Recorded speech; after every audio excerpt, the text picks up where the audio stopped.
Hello, hello, hello. Welcome. You just watched the last two episodes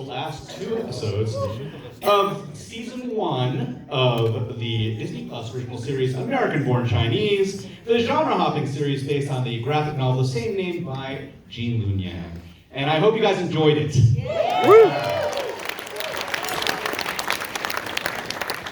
My name is Jeff Yann, no relation, but old friend. I am a journalist, cultural critic, and apparently New York Times bestselling author. I did read a book.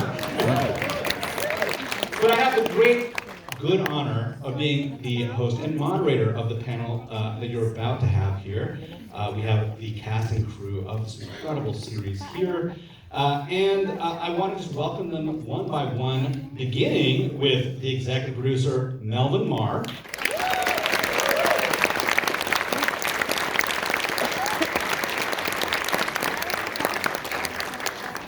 Executive producer, Jin Wang, author of the graphic novel.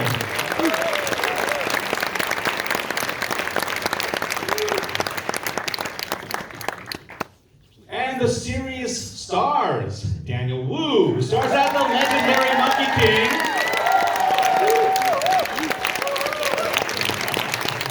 Your Highness. Ben Wang, who plays everyday, ordinary teen, Jin Wang, also our hero.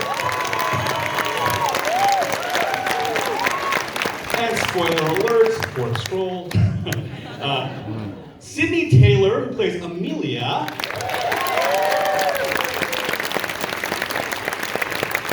Chin Han, who plays Simon Wang. And last but certainly not least, Yann, who plays Christine Wang. Welcome to our cast.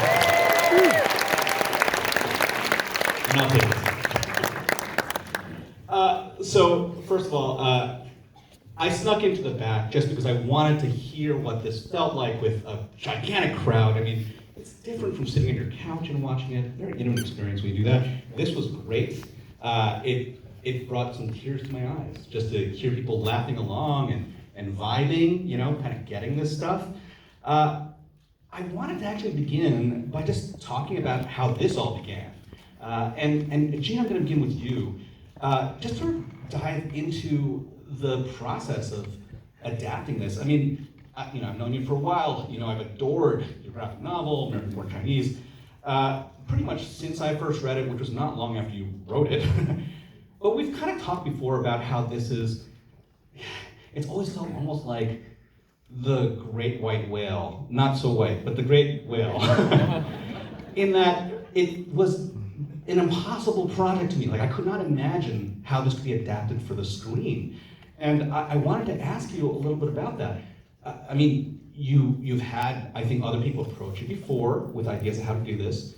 What changed, and how did this happen, this combination, if you will? So the book has been out for over 15 years, and there's always been both external and internal resistance to adapting it for the screen. So externally, there just wasn't that much interest in a story that would require a mostly Asian cast. I remember very early on, we had conversations with animation companies because there was this thinking. This is the early to mid aughts, right? There was thinking that if it was animated, you could at least get non-Asian actors to voice some of the roles, and that might bring some interest. So there wasn't that was the external resistance. Internally, I was always kind of freaked out about how some parts of that book would show up. And specifically, I was freaked out about how this one character, the cousin character in the book, who is intentionally offensive. He's like the embodiment of all of the negative Asian and Asian American stereotypes that I grew up with. And in a lot of ways, in the book, I take off his head. There's like this one panel where we cut off his head. And it was kind of like a catharsis for me. But I was worried that if that character ever showed up on the screen, clips of him would show up on YouTube, and it would be the exact opposite of what I was trying to do with the book. Ultimately, one of the things that convinced me to do it was meeting Melvin, who introduced me to Kelvin. And Kelvin was like, I know, like our names. Yeah, their names right. Sometimes I think my name should be Jelvin, right? And this should be Delvin. But Melvin introduced me to Kelvin, and Kelvin was like, let's take that fear that you have of like decontextualize YouTube clips and stick it into the show, especially into the pilot episode. And the second thing he did was he took that cousin character and he basically put his own experience as an Asian American actor into it. And that eventually became the Freddie Wong character played by Ki Kwan. So Ki's character doesn't get physically beheaded like in the book. What we do instead is a metaphorical beheading by swinging the camera around so that you meet the actor who plays Freddie Wong in episode 7. So I want to come back to episode 7 a little bit later. I think it's the first one you guys saw, but there are moments in there, and again, part of the reason I wanted to be in the audience here was to hear what the reaction of the crowd would be to especially that one epic sort of monologue that Ki Kwan delivers. We'll come back to that. For now, I wanted to turn to Melvin and ask you what led you to want to do this. I mean, it was, again, I'm sure you met the same kind of internal and external resistance. What helped you overcome it, and how did you convince Disney, and Gene for that matter, to make this? I mean, it was one of I read it in 2006, and I don't think anything that I'd read up to then really sort of stayed with me and affected me in the same way. And I was one of the external forces who would reach out to his publisher, and I just got back, he wasn't interested. And, I would do that off and on for, 10 years until I met Gene. And, the funny story that you would connect to is at one point when we were trying to figure out a title for Fresh Off the Boat, there was a list of titles, and one of them was American War Chinese. And I remember saying to our exec at the time, we can't do that. And they're like, why? And I go, because there's this book, and I love it, and I don't know, the guy keeps telling me no. And it was like 3 years before, I met Gene through a mutual friend on a panel, and he called me a couple months later and said, I think I'm ready to do this. Do you want to do this with me? And I told him about 10 years worth of rejection until then.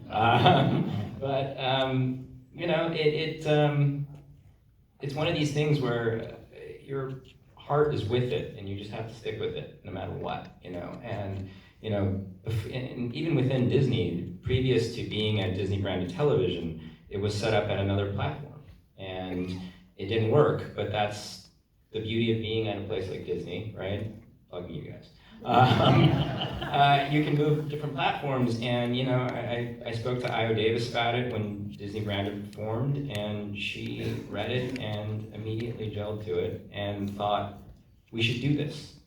And right around then was when Destin had finished Shang-Chi, and I knew he was cutting it, and we knew each other socially, and I said, when I called him and I said, I know, when people come to you and say, one day we'll work together, or I'm going to send you something. And if anyone in the room knows Destin, he has what I like to call the island draw. Like he called me and he was very slowly goes, Melvin, I read this on my phone. I go, okay, is that good or bad? And he said, I love it. I want this to be my next thing. What's happening with it? And I promptly said, I'll call you back. Here we are. Wow. Well, first of all, I think the hidden message here is that magic occurs on panels, right? You just like all your big projects actually begin. I mean, true. I met Gene on a panel. I met Kelvin on a panel. Here we go. The circumstances that actually made this possible, in part, required this kind of harmonic convergence, right? There were films like Crazy Rich Asians, of whom we have cast members on screen, right? Everything, Everywhere, All at Once, of course. The Marvel movies, Shang-Chi. I mean, if there were not all these things that kind of paved the way, it wouldn't have been possible. And at the same time, you guys made changes to also make this possible. One of them was the decision to turn the clock forward, to not make this a period piece, but to set this in the here and now, which actually forced a lot of, I think, not just contextual changes, but narrative changes, character changes in the script. Gene, I wanted to talk to you about those changes, because it can sometimes be uncomfortable to see, as an author, your work play out differently. But you're involved, and I'm curious what the involvement Yeah, very early on, we made two decisions. We made one decision to move the time period of the story forward. So the book is set vaguely in the 80s, which was when I was growing up. And the series is set now, it's set in the 2020s. The second decision we made was, instead of adapting it into a movie, which would be close-ended, like a graphic novel, it would be an open-ended television series. So the world had to be more full. And to be honest, some of the approach that we took was kind of Asian. You know, like in Asian art, the negative space means something. The negative space says something. So the negative space between the book and the show, we hope will say something. It'll say something about what's happened in our community from the 80s until now. Wow, that's deep. but absolutely true. And I think that one of the things that this ends up being a meta commentary on is literally, even just again in the cast, the advancement, the progress that we've seen in depiction and representation of Asian Americans. And the book that you wrote was in an era where this would have been impossible. That's right.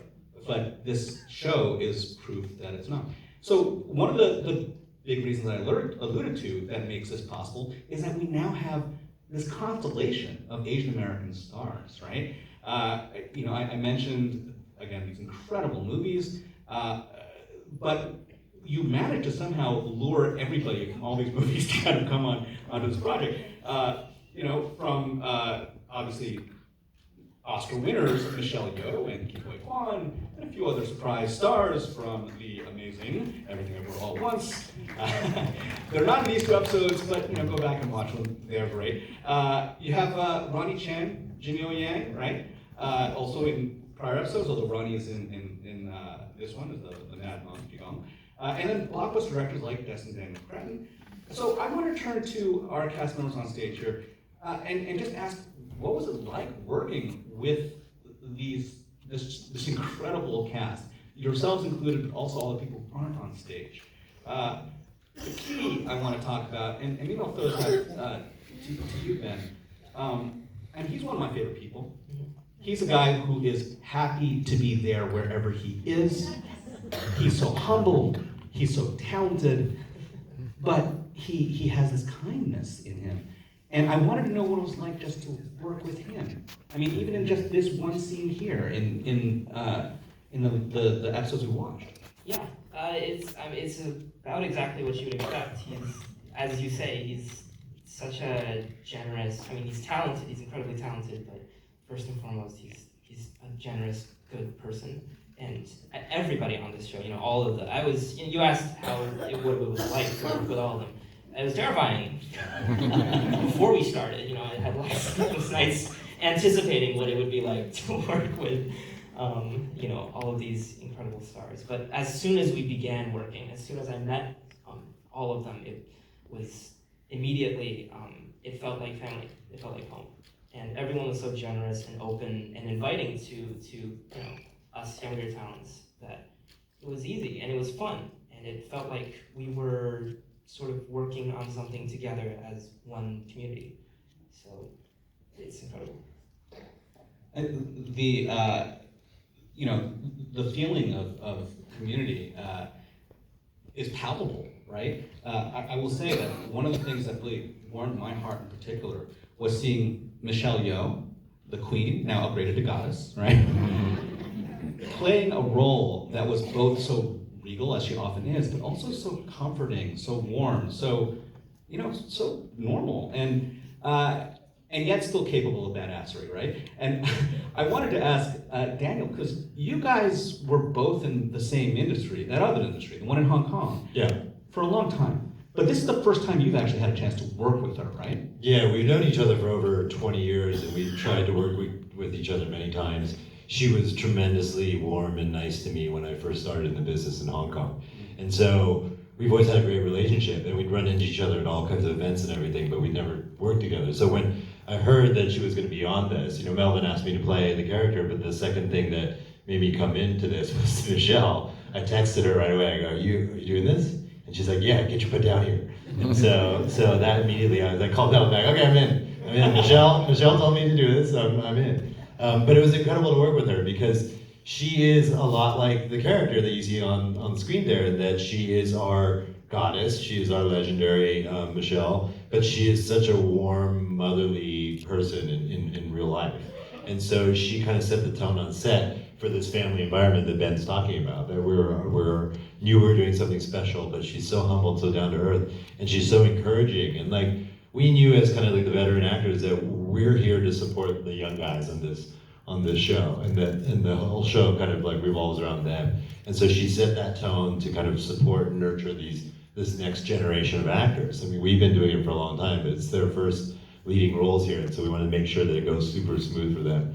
And she set that tone, and it was amazing. And she's a lovely person to work with, so hard working, even though she's been doing this for like 30-something years. She still kicks butt every single day and brings it every single day. Yeah, please, let's applaud the No, fine example to set for the youngsters, you know, to work out. Well, honestly, between Michelle and Ki, I mean, especially if you're a young actor, the object lesson of Ki Hoi Kwan and his early stardom and how long it took for him to come back, I still use that with my son, who is an actor as well, as kind of like, don't take anything for granted, guy. But there's actually a scene with you and Michelle, which is actually my favorite. You guys did not get a chance to see it, but there's a scene in which the Monkey King and Guan Yin go to a Chinese buffet together. And Guan Yin, Michelle's character, of course, is sort of playing the role of sort of explaining to him how to eat the buffet. It's like, oh, don't fill up on the rice. I'm like, this is already the most Asian American thing I've ever seen. That was a really fun scene to shoot, actually. Yeah, it had humor, it had parental guidance, everything. On that note, to the parents, so Chin Han and Yann, one of the really cool things about this story is that your characters get a big upgrade, right? The characters of Jin's parents, sorry, in the you blur together. Yeah, exactly. We're almost like his parents. Exactly. I'm wearing his clothes right now. No, I am. I'm wearing his suit. my stylist got that suit for me. And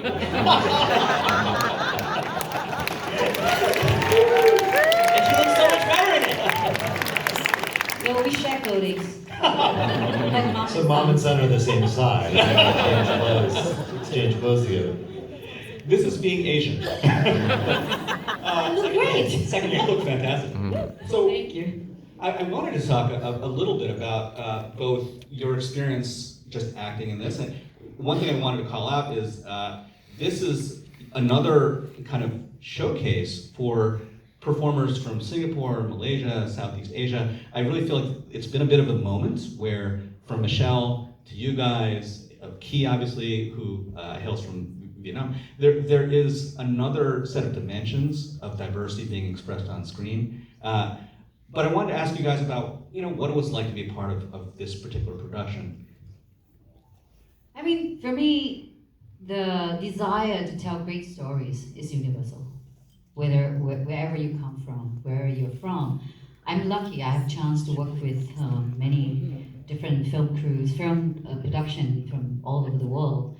So when I came here, I always find a similarity. The similarity is the passion to tell great stories. And that is something I felt totally comfortable and be at home with. I am grateful that I landed with a group of super talented people. And people who spend 10 years pursuing something. Like, yeah, give them a round of applause. I am totally grateful and lucky to land on American Born Chinese when people already worked so hard for years so that I could come in and contribute my talent to the show. Yeah. Thank you. Everything she said. Well, the thing about the a rising tide lifts all boats, I think that's very true. The moment that we're having could not have been possible without all the work that had gone on before with Melvin and the previous shows he had produced, and Daniel and all the movies has been in, and Jin too, your graphic novels, which I am now very much a fan of. So I feel like we're standing on the shoulders of legends, really, and to be able to just be a small part of this history, I think it's very, very satisfying and gratifying. Obviously, there's this talented bunch. It's more than just a bunch. They're a family, and we do so many things together. I can't even tell you. And Melvin obviously is the ringleader and brings us to baseball games, and he knows the best restaurants in any town that we go to. And Ben, and Sydney, and Yann, and Daniel too. I mean, this has been such an incredible journey, and we've done so many things together that when we get on set and we play our roles, it's like stepping into a pair of very comfortable shoes. It's like being home, really. So that's my experience on the show. I'd like to second that feeling because, most of my career was in Hong Kong and China, mainland China, and as an American working there for that long, I felt grateful that I was accepted by the film industry there, and I always loved working there, being amongst my own people. But I was different because I was born here. I was American, so I always felt like an outsider. And then when I worked on other American projects, being one of the only few Asian Americans on the set, I also felt like an outsider, right? But this is the first time in my 25 years that I worked on something where I felt like family. Like I felt like I belonged, and we all understood each other. We all lived in the same place. So the second that shake on the same. Can I add to that? I want to shout out Kelvin. You can't be here with us tonight, but I think it all started with what Kelvin said, and he and Jin set a tone together. I mean, we've all been a part of adaptations, right? And trying to get a writer and an author to work together, and the two of them really just had an amazing chemistry from the beginning, and that set the tone. When then we added Destin, and all sort of like, the three of them, and me sort of satelliting around. Like, I think they set a great thing for the show to begin with, and we just ended up calling all our friends. Like Destin's the one who said, "I think Michelle should play the goddess," and I'm like, "Okay." He goes, "I'll call her." I'm like, "Great, let me know how that goes." And it took me like 2 days to fully realize she wrote me and said, "I want to be a part of your show." And and then from then it went to Key and Daniel, who I had known socially as well. And the next thing that we wanted to do was really go towards bringing actors from Asia, like Jimmy, who plays Wei Chen, and Yann, and Chin Han's like a legend, and we just really wanted to be authentic in that way. And then it also extended to be behind the camera. Joy Crenton, who's an amazing costume designer, Destin's sister, like just killed it with all the costumes. We brought in Philip Lim and Prabal Gurung to do Wan Yin's costume, and Philip did Daniel's. But it was all just, I think the family feeling is we all ended up calling our friends because we were with friends, and we just made it a giant party. Party with four dads, right? So you've got Melvin, Kelvin, Gelvin, and Delvin, right? But the whole idea of it being a family does rest on this idea of there being kind of a generational relationship, and as you mentioned, this idea that Michelle was so giving and kind and kind of caring to the younger rising stars on the set. I want to turn to you guys now, because I feel like the hard part of the many stories that are happening on screen, one of them is carrying this burden of being kind of the teen romance part, right?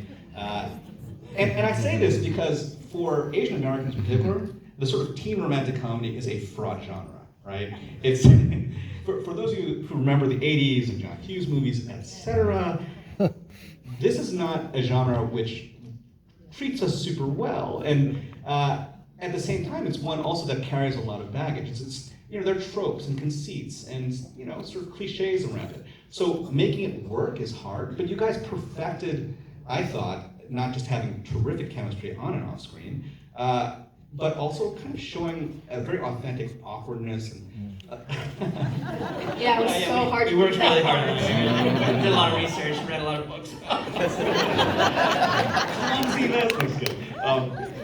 But the slow build of the relationship, it's hard, and I wanted to first ask you guys how you broke the ice. How did you actually connect with one another to make that chemistry happen? I'll tell you exactly how we did it. We watched all 8 Harry Potter movies back to back. Jimmy was there too. Jimmy was also there. It was the two I have to say the 3 of them were like inseparable. Like they were on set all the time. Probably. Even when they weren't working, they were going out together all the time. Like we'd be filming something and then all of a sudden I see them there watching us film. It was incredible. It was awesome. Like Ben would show up and we're like, what are you doing here? You're not working. He was like, I'm here for Jimmy. It was more like Ben was working and I would show up all the time. Yeah. That would work too. I mean, you guys are basically Harry, Ron, and Hermione. So I saw a comment on some post and someone actually said that. that is, it is an amazing thing that you guys were able to kind of break the ice that way, not just amongst the 2 of you, but also with the third of the triad. Sydney, I wanted to particularly ask you, because I think it's hard to play that role of sort of object of desire, the teenage dream, as it were, and to make that role play, I think required a certain amount of grounding and anchoring. The scenes with you and your family, with your mother in particular, there were ways in which we started to see more of Amelia on screen than just as somebody who was the fancy love object of Jin. And so I wanted to hear your thoughts about what it was like to play that role and how you lifted it up from simply being, object of affection to being a richer and more grounded character. Right, I think with Amelia, that was specifically the way she was written, which made it a lot easier on my part. She's sort of written in the first couple of episodes to be sort of Jin's object of desire because the story's told through his eyes. So the first couple of episodes, it was easy to lean into that because I knew what was coming later and we were going to get more of her development. And so as an actor, it was kind of fun to know things that the audience didn't quite get to see yet and know that those things were coming.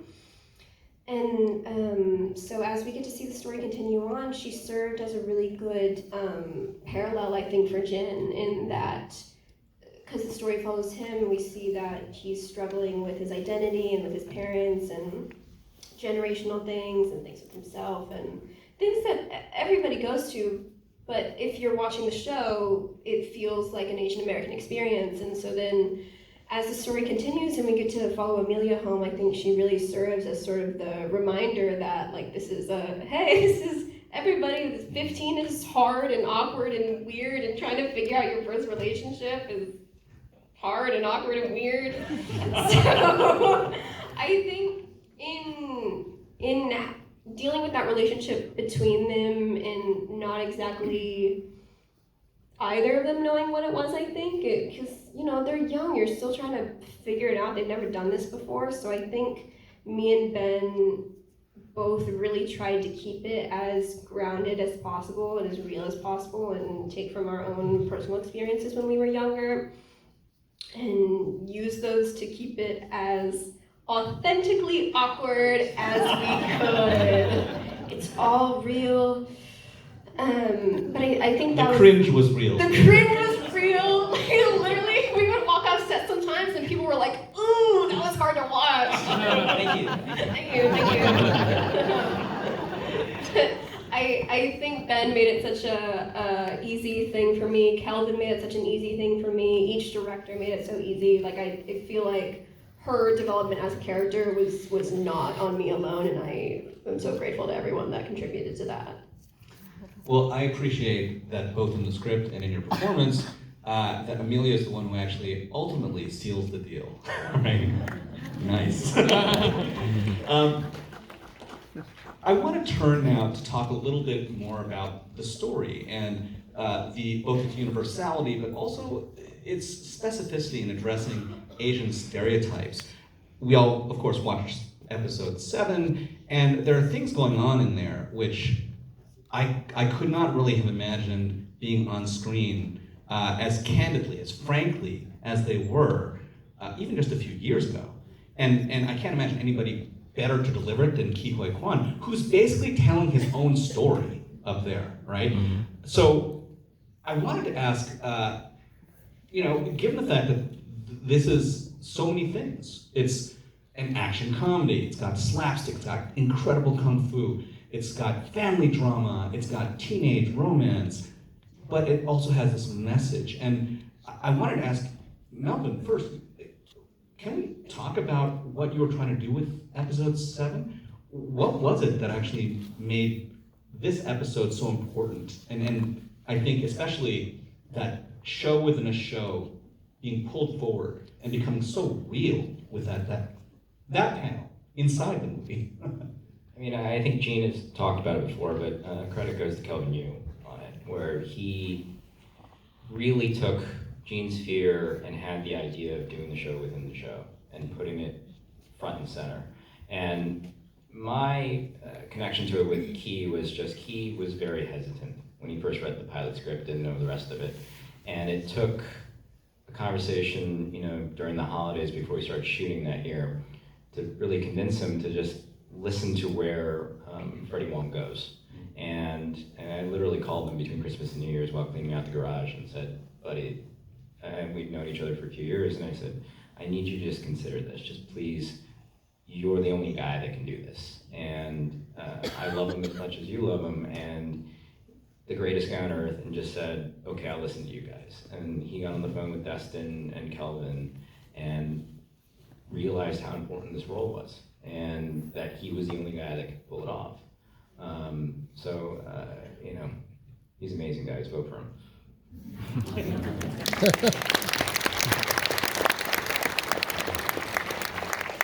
This is actually where we bring back the discussion of the character who didn't show up on screen, but was in the graphic novel. So the character in the original graphic novel was named Ching Ki. And Ching Ki became Freddie Wong, and the character that was in the graphic novel, this really kind of over-the-top caricature, becomes somebody a lot more nuanced, with a lot more sort of three-dimensionality in the context of Freddie Wong.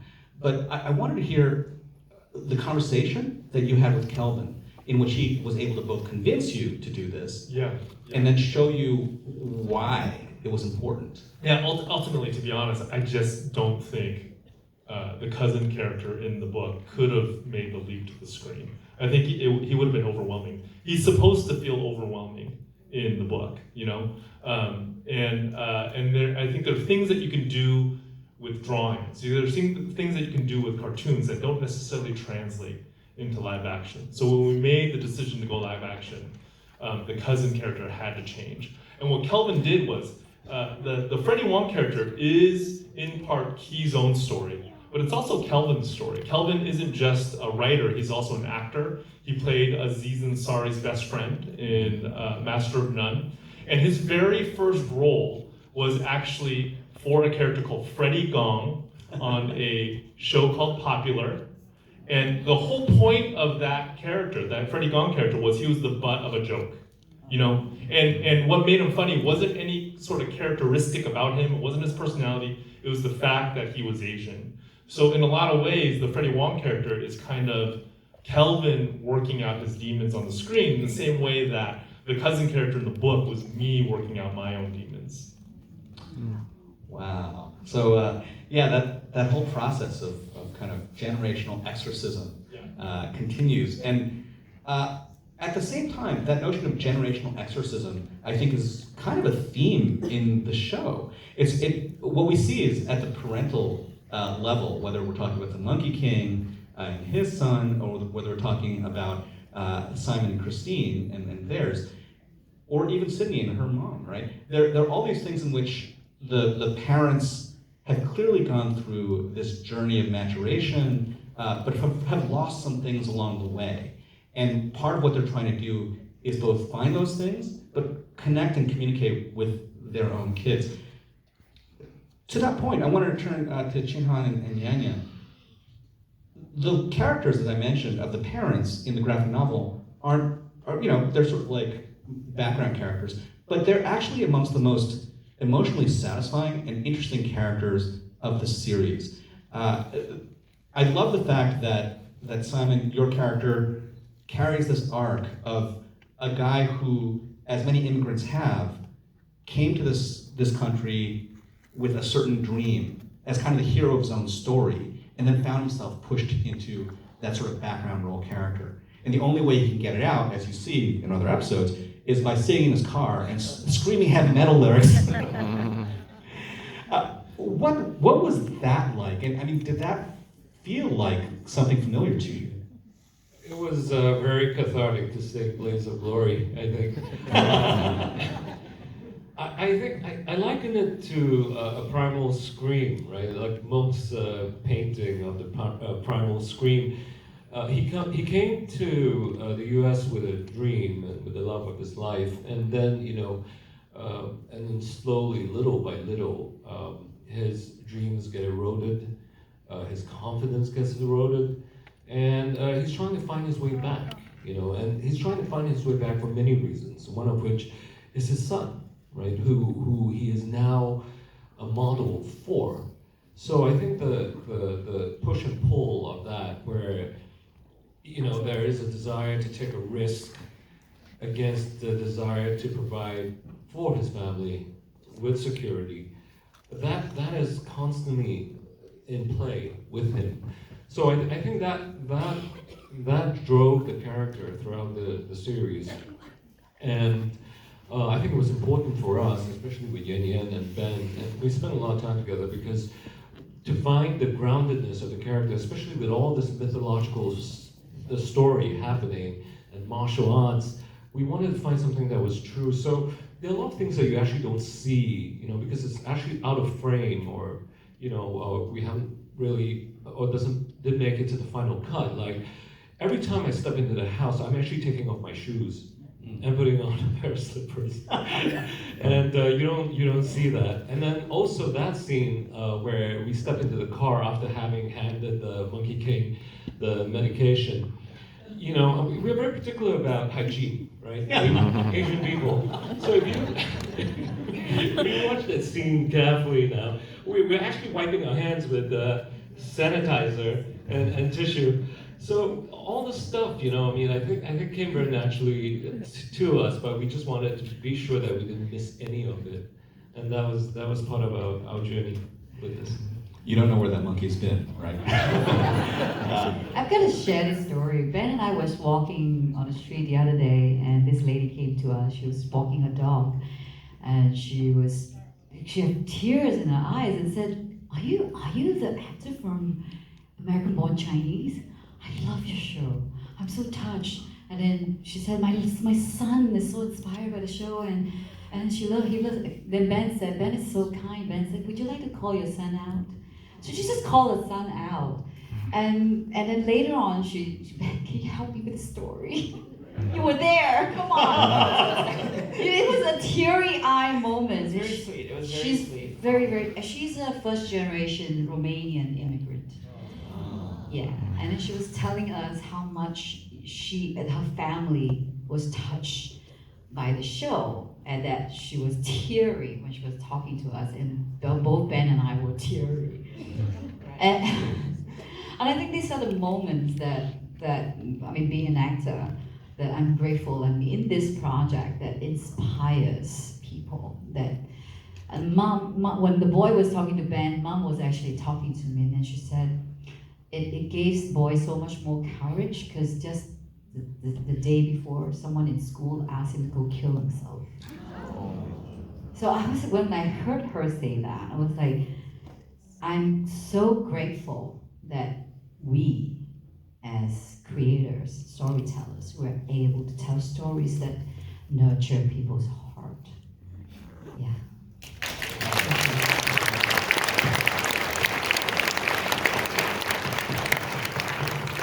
I mean, that is the importance of stories like this. I mean, diversity, and telling stories that are inclusive and that break boundaries and shatter stereotypes. It's not just for kind of abstract justice. It changes lives, right? It's universal too. It's not specifically, this is an Asian American story, but it's also an American story. Yeah. And it's universal, The Romanian kid feels the same thing.